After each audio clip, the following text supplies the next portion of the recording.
Ulahan nga adlong igpapahulay kanatong tanan mga igsoon, happy Sabat. So dalaygon kayo ang Ginoo no sa maong awit nga pasabot atong awita gani. Oh. Kung kita nahigugma sa Ginoo, tanan niyang mga sugo gaan ra kaayo para nato. O mo ko na maghatag kanatong kagawasan. So akong promotional talk karon kabuntagon, uluhan ako kini og this persecution will bring a shaking. Kasi pasabot ana kani bitawng abi nato gi-persecute na ta mga igsoon pero gamay pa kaayo wala pa murag gisulayan ra ta nagdala nato kini og pag-uyog, pag-alig-ig sa iglesia. So ang atong key text makita sa Matthew 24 verse 9 to 14. Ingon dire, then shall they deliver you up to be afflicted, and shall kill you, and ye shall be hated of all nations for my name's sake. So sa verse 9 pa lang, gisulti dire nga, dalon kita para sulayan. Igatugyan kita sa kalisdanan, ug pagapatyon kita. O pagadumtan kita sa tanang mga nasod tungod sa akong ngalan. So nahitabo na ba na sa atong kinabuhi mga igsoon nga nagdumot nato nga gani bisag kinabuhi pa nato ang nakataya tungod lang sa ngalan ni Kristo. Verse 10, ingon diha, and then shall many be offended and shall betray one another and shall hate one another. So daghan ang mga pangdol. Usahay kita makaingon ta sa atong kaugalingon nga dasig na kay ta karong panahon na. Pero basig mapangdol ra niya ta sa gamay kayong pagsulay, mapangdol og magtinugyanay sila ang usa-usa og magdinautay o magdinumtanay ang usa ug usa. So nakatagna na ni. So mahutabo kini kanato mga igsoon. Og hinaot kay gisulti naman kini daan sa ato So, ma-aware na ta kung unsa ang mga kinaiya nga naa nato. So, sabi, ingon dire, and many false prophets shall rise and shall deceive many. And because iniquity shall abound, the love of many shall wax cold. So, tungod kay dagsa na gyud ang mga kasalanan, ang sala ning kalibutan, ang gugma nato sa Ginoo, mga bugnaw. So, mauna ka na ang nakatagna sa atong panahon karon. So hinaot nga dili kita mao'y nakatuman sa tagna mga igsoon. No? Dili kita mabilong aning ang gugma sa kadaghanan o basin usa kita niini nga ang gugma sa kadaghanan mga bugnaw. Wa na tay gana mga lagad tungod kay tama na tawo ra ko makasasala. So bisag pangalagad ko makasala man gihapon ko. So kung magtutok dayta sa atong kaugalingong sala, dili gyud ta makalahutay.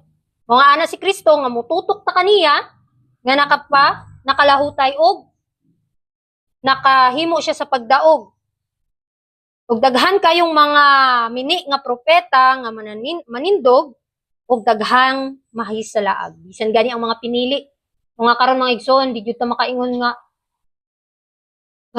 sakto na ning atong pundasyon. Kinahanglan sa atong kaugalingon susihon pag yun nato kung ang kinaiya ba yun ni Kristo anaa ka nato. Kay bisan naatas sa pinaka sakto nga baruganan o doktrina, pero kung wa ni kanay nato makinabuhia, dili gihapon magpulos. Ingon pa dire, but he that shall endure unto the end, the same shall be saved. Kato dayong makalahutay mga igsoon. Mao ni ang Bible verse ni Brother Sabas, no? Na kinsa lang yun ang makalahutay ang tud sa katapusan. Kinsay makahimo o sa makalahutay sa ilang mga pagsulay o dangatan silang kinabuhi. And this gospel of the kingdom shall be preached in all the world for a witness unto all nations, and then shall the end come. So ang pangutana, nganong wala pa manibalik si Kristo? Tungod kay wala pa nasangyaw ang maayong balita sa tibuok kalibutan. Nasangyaw na ang about Sabat. Pero dunay mga sayop nga mga doktrina ang lakip niini. Mao nga hangtod karon wa pa nibalik si Kristo tungod kay gitagaan niya extension kay gusto niya nga ang tanan nga nasayod sa kamatuoran magkinabuhi ug maluwas. Ug maluwas mga igsoon. So inaot nga makalahutay kita no sa atong pagpangalagad. Balag magkinaon sa mga igsoon no, sampang buhi patang hinanglan gyud nga magpadayon. Sa Testimonies to Ministers, page 116, paragraph 2, we are standing on the threshold of great and solemn event. Many of the prophecies are about to be fulfilled in quick succession. So, kita karon anaa na sa pultahan sa dagkong mga seryosong mga panghitabo sa kalibutan. So, unsa naman ang atong buhaton? Unsa man ang atong ginapangandam? Unsa man ang atong gikabisihan sa tibok semana? So, daghang mga tagna sa Biblia nga natuman na. Hapit na matuman ug sunod-sunod na ug ang tanang nga gahom sa kalibutan naglihok. Ingon pa dire, every element of power is about to be set to work. Past history will be repeated. Old controversies will arouse to new life and peril will beset God's people on every side. Intensity is taking hold of the human family. It is permitting everything upon the earth. So mga igsoon, sa atong panahon karon daghan na kayong mga panghitabo nga nasayod ta nga hapit na gyud balik ang Ginoo. Pero ang pangutana sa atong kaugalingon, andam ba ko? No, sa maong pangutana. Kay nangatuman naman ang tagna, ang pangutana. Nang kahimo ba ko sa pagpangalabgad nga gisusi ba gyud nato atong kaugalingon? Nakalahutay ba gyud ta? So, sa taliwala niining mga panghitabo sa kalibutan, ang katawhan sa Dios makasinati og mga kalisdanan sa tanang bahin. So dili nato ikatingalang anong nahitabo man ni sa akong kinabuhi. Kay ginasulayan di ay gyud ta.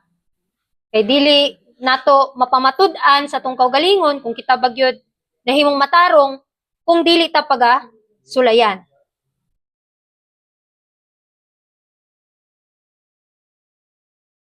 Ingon pa din hinga, ang kainit ug ang kabalaka sa kadaghanan ginakuptan sa tibuok katawhan. Kini naglangkob sa tanang aspeto sa kinabuhi sa yuta. Hinaot mga igsoon nga magkinabuhi kita sa kamatuoran. Sama ni Elijah mga igsoon, no?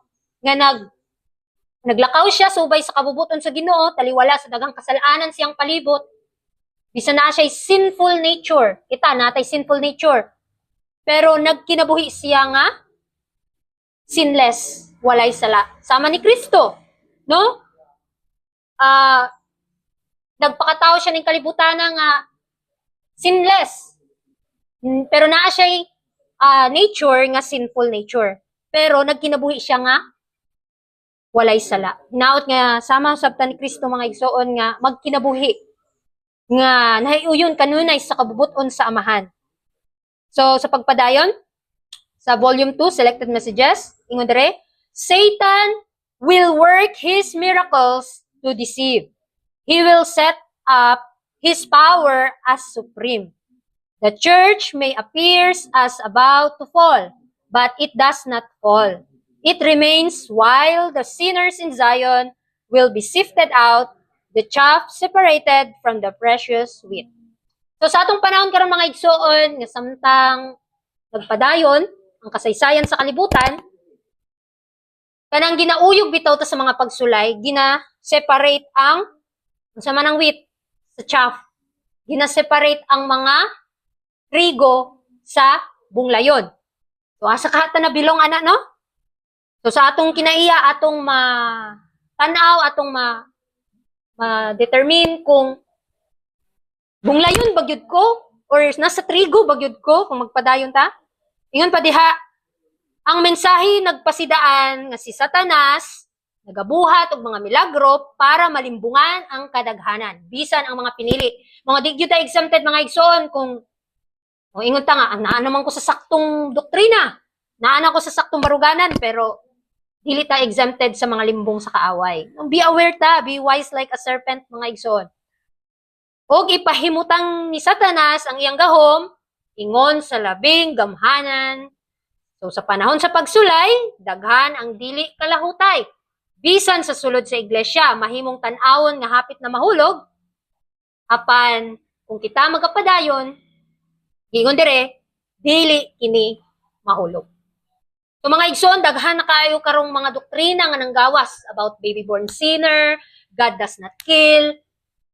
Kung makasaliin natin ita sa mga palibot mga igsoon, hungihong sa katawhan, abi natog sakto gyud.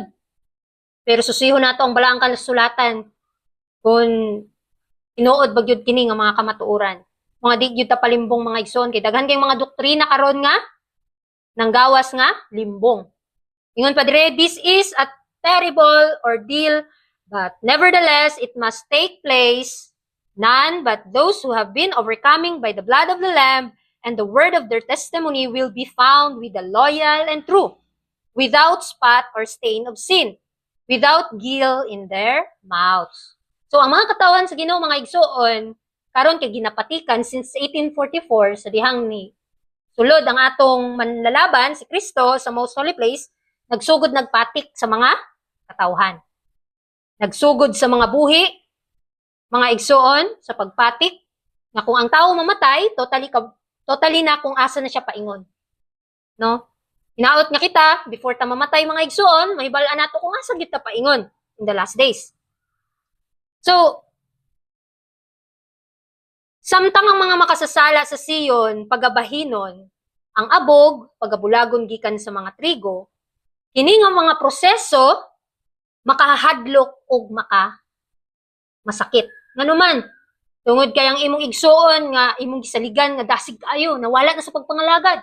So sakit gyud na sa imong bahin, di ba? Kay imo siyang murag imong gitanaw sa iyaha nga dasig kaayo, nya mawala ra sa pagpangalagad. So sakit gyud na sa bahin nato. So apan kinahanglan kini mahitabo aron mahinluan ang katawhan sa Dios. So kinahanglan gyud dayta nga kanapitang sulayan. So sulayin nato ang atong kaugalingon, susihon nato kay basin isa kita nga angay nga magbaton o pagsusi aron makabaton kita pagkamatarong. So ang mga makaangkon lamang ug kadaugan pinaagi sa dugo sa atong manluluwas ug sa pulong sa ilang pagpamatuod maoy makapadayon uban sa mga matinumanon og putli.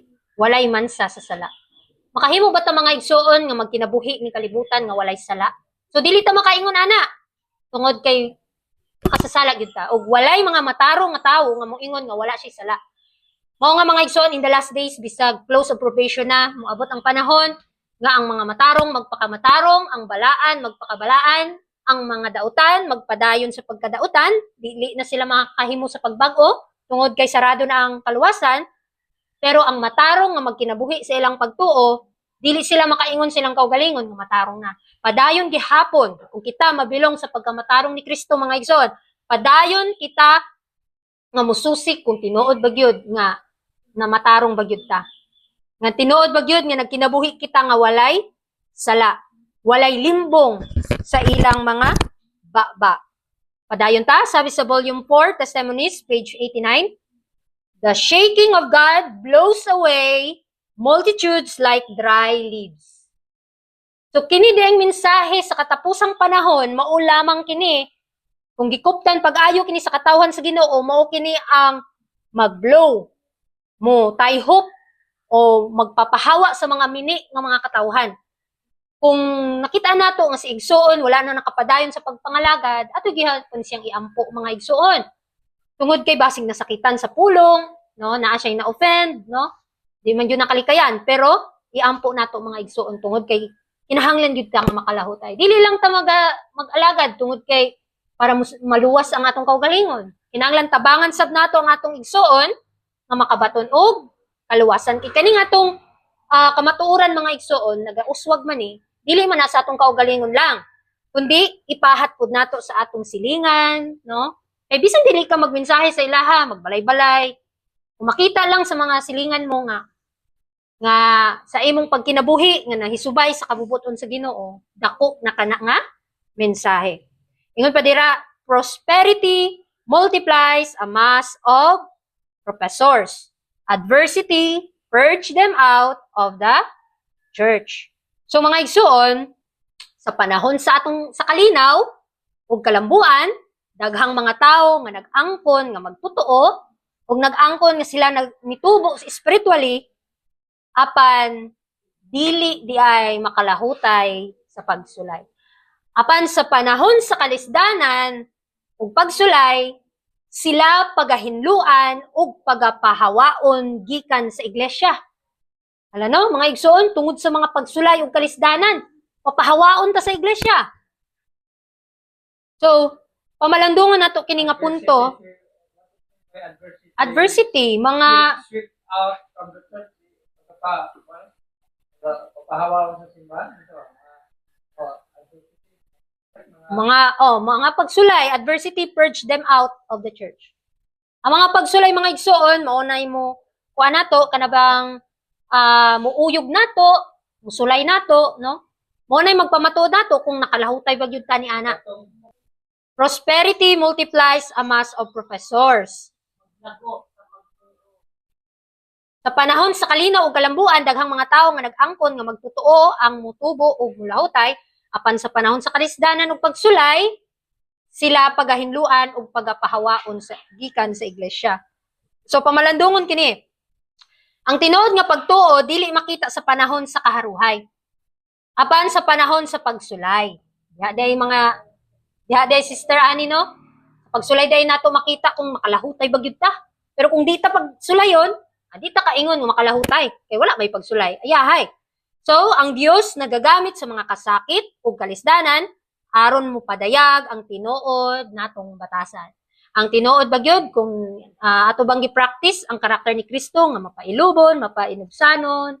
Mga ingon ni Kristo, di ba? Learn of me, for I am meek and lowly in heart. Next, sa volume 5, ingon dire, Christ sifted his followers again and again, until at one time there remained only 11 and a few faithful women to lay the foundation of the Christian church. So si Kristo mga igsoon, nakita niya ang iyang katawhan nga dinasulayan, o si Kristo maghatag na usab pud og pagsulay o iyang tugutan nga sulayan ta sa pag-uyog sa iyang mga sumusunod again and again. Hangtod sa usa ka panahon nga kay bisan bitaw ang mga apostol sa unang panahon, iyang mga katawhan sa unang panahon, ginauyog sab, ginasulayan. O gani ingon niya ni Pedro, ingon ni Kristo kang Pedro, pagbantay kay basin kay si Satanas naningkamot sa pagkuha nimo. Mo nga unsay nahitabo, giluiban ni Pedro si Kristo 3 ka beses iyang kanabang gi-deny, no? Gilimod. So, in our conclusion for this morning, early writings, page 225, while the church was persecuted, its members were united and loving. They were strong in God. So, inaot mga igsoon, inanat ano, the more tang ginasulayan, dagan kayong mga pulong, batok nato, dagang mga kasakit nga nahitabo nato, inaot nga ang mga miyembro sa sulod sa iglesia, magkahiusa, nga maghinigugmaay sa gugma ni Kristo, sila mahimong makusganon diha sa Dios. Sinners were not permitted to unite with the church. Hala, unsay pasabot ani mga igsoon? Tungod lang ba? Tungod kay sinners ta, dili na ta makig-unite sa church? Ingon diha, sinners were not permitted, dili daw tugutan to unite with the church. Mga igsoon, kung basahon nimo na, murag maka-offend man kay makasasala gud ko. Pero kung ato susiyon pag-ayo kining word na sinners, mao kini ang sala nga nagpadayon sa pagpakasala. Pero apan kita, aminado ta nga sinners ta, pero kung muhunong ta sa pagpakasala, dili ta belong sa gisulti diri nga sinners. Kaya ang makasasala o nagpadayon sa sala were not permitted to unite with the church. Those only who are willing to forsake all for Christ could be His disciples. So andam bata nga atong biyaan ang tanan para kang Kristo, biyaan nato atong karir, biyaan. Pero ang pasabot ba niini mga igsoon, dili na ta mo trabaho? Pasabot ba ani di na ta mangiskwela? So ang pasabot ani mga igsoon nga biyaan nato ang tanan para ni Kristo. Tanang mga dulumtanan nga dili kabubuton sa Dios mo atong biyaan. Pero kung usahay man god mahimo na tang panatik ba nga mubiya ko sa akong trabaho para kang Kristo. So depende po na sa situation. Depende na sa situation o sa imong kanang imuhang konsensya o layunin nimo sa imong kinabuhi. So ingon diha, those only who are willing to forsake all for Christ could be his disciples. Kasi dili ba gyud ang Ginoo mo sugot og divided heart ta. Ug mga lagad ta sa Ginoo nya, mga lagad na punta sa kalibutan, dili gyud na niya dawaton. Gusto siya full heart o wholeheartedly service. This love to be poor, humble, and Christ-like. So, mga igsoon, bisan asa dalon sa Ginoo, bisan sa sulod sa eskwelahan, sulod sa atong pamimalay, sulod sa iglesia, o bisan asa ta moadto, hinaot nga makita ang kinaiya ni Kristo. Kay mao lamang ang atong madala, o mao lamang ang atong ipakita, ang atong kinaiya. Magbamatay ang tao, ang kinaiya ramang gyud sa Ginoo ang madawat sa langit. Apan di ta makaingon nga balaan na ta, no? Di ta makaingon nga mas okay pa ko kaysa sa iya. Ha? Kinahanglan magpabilin ang giingon diri nga Christ-like. It means humble and teachable, mga igsoon. So kung kabalo na ta sa tanang doktrina, mga kamatuoran, magpadayon gyapon tag teachable nga mahimong matudluan kung unsa ang kamatuoran, unsa pa ang angay natong masabtan nga kamatuoran. O dirira kutob ang atong mensahe sa niining kabuntagon, hinaot nga kung kita gina-persecute sa atong panimalay, sa iglesia, will bring us closer to Jesus.